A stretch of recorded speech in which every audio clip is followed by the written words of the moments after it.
The Dragonlings' Very Special Valentine. Dragonlings of Valdier by S. E. Smith. Performed by David Brenin. Chapter 1. "Mommy, can I have a cookie?" Phoenix asked, peeking above the table after she crawled up onto one of the chairs to see what her mom was doing. Carmen turned a soft, loving gaze to Phoenix and nodded. "Yes, but just one. I don't want it to spoil your lunch," she said with a smile. Phoenix scowled and shook her head. "I can eat lots of cookies and still eat lunch.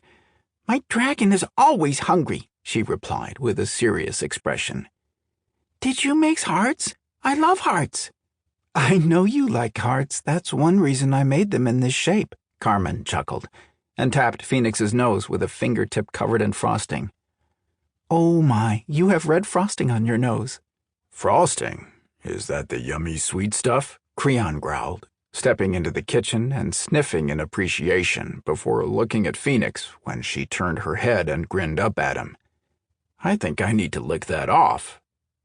Phoenix's eyes widened, and she released a squeal of laughter when her dad came at her with his hands up, growling like he was going to eat her up. She slid off the chair and took off for the living room, with Curizan playfully snarling and chasing her. Carmen laughed when she heard Spring's dragon's delighted roar when she came to help protect her sister from the daddy monster.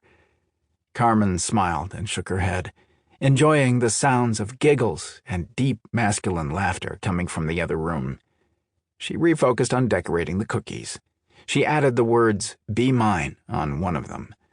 She shook her head, and her lips twitched when she heard Curizan's startled howl of pain. Spring must have been successful in sneaking past his defenses. Her dragon was teething, and Curizan was her favorite chew toy at the moment. Carmen glanced up when she saw Curizan walk back into the kitchen, rubbing his ear. She raised an eyebrow at Curizan as she picked up the cookie she had just finished and placed it on the rack for the icing to set. Warmth filled her when he walked up behind her and slid his arms around her waist before resting his chin on her shoulder. "I hope you told Spring that she isn't supposed to bite," Carmen murmured, picking up the next cookie and placing it on the rack with the others. "Of course not," Curizan replied.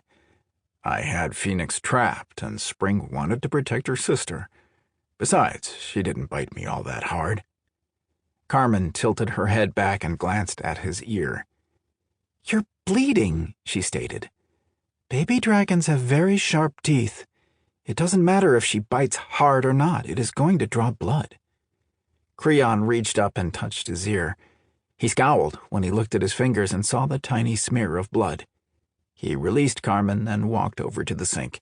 He dampened a disposable cloth and wiped the small cut before he tossed the cloth into the trash disposal and washed his hands. Carmen saw the mischievous grin curve his lips when he turned his gaze to the cookies she had finished. "Don't you dare," she warned, but it was too late. He had already snagged two off the rack before she could stop him. "Between the girls and you, I'm not going to have any cookies to take to Paul and Morian's tonight." "Why do you have words on them? You did not write on the other cookies you have made," Curizan observed, gazing at the words written in red frosting. "I like them." Carmen glanced at him with an amused smile after he took a huge bite out of the cookie and moaned in pleasure. Unable to resist, she leaned closer to him. She gazed up into his golden eyes before bending close enough to flick her tongue along the corner of his mouth where a tiny smear of frosting was stuck. "You had some yummy sweet stuff there," she whispered, her gaze growing hot when she felt his reaction. "I will never be able to thank the goddess enough for bringing you into my life," Curizan murmured, pulling her tight against his body. "I love you, Carmen." "Is you going to kiss her? Can I have your cookie if you do?" Spring asked from behind her mother. Carmen rested her head against Curizan's chest and giggled. It never failed. Now that the girls were older, every time they tried to sneak a moment alone, it was like a neon sign going off, and one or both of the girls would appear. She felt Curizan's hand move. Spring's delighted giggle told her he had given her the cookie he was holding. Sample complete. Ready to continue?